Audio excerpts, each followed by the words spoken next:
O poder de Deus e o poder humano. No Evangelho de João, no capítulo 16 e o verso de número 1, eu sou o pastor Naldo da Igreja Shekinah e os obreiros da Igreja Shekinah estão gravando essa série O Pregador, onde a intenção é pregar todo o Evangelho de João comentado.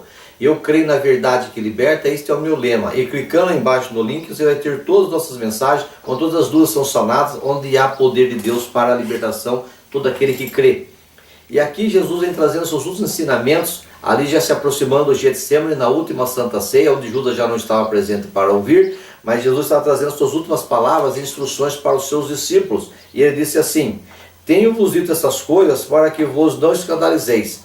Acontece que Jesus ele vem falando conosco antes, nos alertando antes pela palavra, pela pregação, para que a gente não fique escandalizado quando aconteça. Porque quem anda com Jesus, ele não faz coisa grande nem pequena, sem que avise os seus servos. A gente ficar atento, ele sempre está revelando, mostrando e falando e nos conduzindo a águas tranquilas ou nos prevenindo sobre as tribulações que vêm. Estamos sempre precavidos. E ele faz isso até hoje, hein? Faz até hoje, só prestar atenção. E não é só atrás de profeta e revelação, não. Ele fala dentro do crente. Olha o verso 2. Expulsar-vos-ão das sinagogas.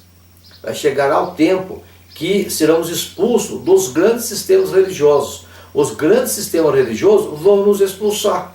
Interessante isso, né? Eu não fui expulso, mas eu fui tão perseguido dentro do primeiro sistema religioso que eu estava, tão perseguido, tão cercado, que é obrigado a sair. Você não consegue ficar, porque você tem Deus no seu coração, você quer fazer o Deus, quer falar de Jesus, ele dentro não te dá o espaço, né? Ele fala aqui, olha, vem mesmo a hora em que qualquer que vos matar, cuidará fazer um serviço para Deus. Eu quero me deter um pouco aqui, mas não muito, eu quero que você entenda.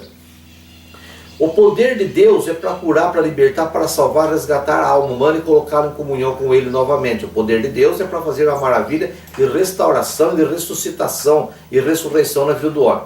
Mas também existe o poder humano, quando a pessoa adquire muita força. Um sistema religioso, a Igreja Católica tem mais de 10 milhões de vidas que ela matou na face da terra, através de perseguição, da Inquisição e outras coisas. Porque ela detém o poder de político e também financeiro e também bélico, e mata, oprime e obriga as pessoas que não concordam com o seu pensamento. E essas pessoas nunca conheceram a Deus, porque não tem o Espírito de Deus, é completamente fora. Essas pessoas começam com Deus, depois se afastam de Deus, fica poderoso aqui na terra em nome de Deus e mata em nome de Deus. E os crentes não são diferentes, os crentes mataram muita gente também, porque depois que adquire o poder, se afasta da simplicidade do Evangelho e começa a matar. Toda a igreja que ela se transforma numa organização, praticamente fica impossível Deus manifestar ali. É como Israel pedindo um rei. Quantas igrejas são pequenas e estão trabalhando ao seu acomodar e viver, ela vive na dependência de Deus e do Espírito Santo. Mas quando ela se organiza, ela fica poderosa, então daí é como Israel quando pediu um rei, queremos um rei.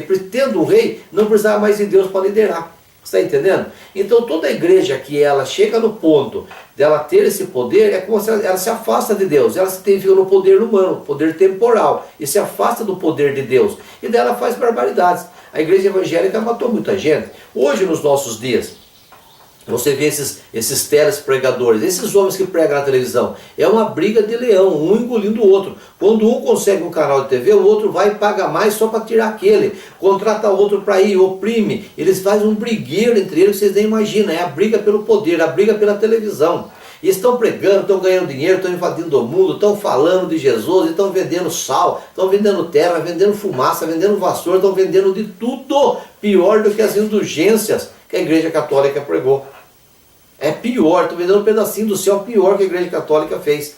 Então os evangélicos não estão muito diferentes deles, porque eles têm o poder, eles não precisam mais de Deus. E as atitudes deles não têm nada a ver com a atitude cristã. Se os pastores tivessem menos luxo e gastassem menos com si mesmo, o mundo estaria evangelizado. Mas é glória, grandes catedrais, grandes... Você nunca fazer uma igreja maior que a outra, mais bela que a outra, mais moderna que o outro. Competição, não tem Deus, não é esse o espírito cristão. Para começar, Jesus não mandou fazer igreja, ele mandou ir e pregar o evangelho, batizar, ensinar, fazer discípulo. É exatamente o que a igreja evangélica não faz. Não prega, não ensina, não faz discípulo e faz igreja. Tudo ao contrário, certo? Então quer dizer, o poder de Deus é um e o poder do homem é outro. E o homem tem poder também. Quando ele se organiza e tem muito dele, ele tem poder. Daí ele se afasta de Deus e essa anarquia começa a acontecer. Então daí fala aqui, então eu sou muito contra essas organizações. Eu não acho que igreja, eu tenho uma igreja nessa cidade, mas não pretendo abrir igreja em cidade nenhuma, porque cada cidade Deus vai levantar um homem, um profeta, um pregador que vai ser usado naquela cidade. Eu espero que eu seja o pastor, o pregador desta, cada um que seja da sua. Eu não pretendo abrir os lugares, Deus é poderoso para abrir lá. Mas se eu me organizar e fizer grandes igrejas, eu afasto de Deus e começo a agir politicamente e financeiramente. O verso 3 fala, e isso vos farão porque não conhece o pai nem o filho. Lógico. Chega uma hora que ela fica tão poderosa que não liga. Pensa que pastor de sede ora, pastor de sede jejua, pastor de sede busca a direção de Deus. Eu conheci um, pastor Moisés de Castro. Mas, viu, dificilmente, ele só faz reuniões políticas com os políticos. A sua vida, ele vira uma monarquia, um reinado, ele cria o seu próprio reino na terra. Ele é um monarca, ele é um rei na terra, esses grandes líderes religiosos. São tratados como rei. Ele tem a comida dele separado, o estacionamento, ele para no estacionamento dele, tem um membro da igreja que só cuida do carro dele, ele vai almoçar, não come, mas junto com os irmãos. Não, ele tem a mesa separada, a comida separada, só conversa com pessoas separadas, ela não mistura mais com o rebanho. Irmão, é horrível o que eles estão fazendo, ridículo. E o problema é que as ovelhas ficam debaixo da mão desses homens. Não sei o que é isso. Isso é mistério de Deus. Fala-se o verso 4.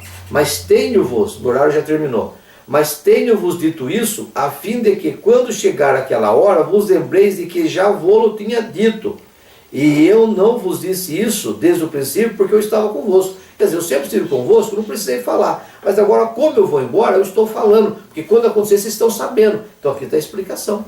Ele está explicando tudo o que ia acontecer para nós. Estamos sabendo. Então temos que procurar um lugar para congregar onde ainda Deus reina, onde ainda o Espírito Santo fala, onde ainda as pessoas dependem de Deus e o poder de Deus é que rege. E não o governo humano, não o poder humano, não enrole, mas sim Deus agindo na igreja. Olha o verso 5. E agora vou para aquele que me enviou, e nenhum de vós me pergunta para onde vais? Ele fala, agora estou indo para o Pai. Vocês não perguntam? Os discípulos estavam sabendo que alguma coisa aconteceu. Ele ia ser assunto. Morte eles não pensavam, mas que ele fosse levado para o céu, arrebatado, ou que anjo ia descer, ou o reino de Deus ser instaurado aqui na terra. E a coisa estava andando por esse lado, mas ninguém tinha uma imaginação de morte, de cruz, ninguém pensava. Eu terminei a palavra que o tempo terminou, mas eu volto daqui a pouco. Que Deus te abençoe.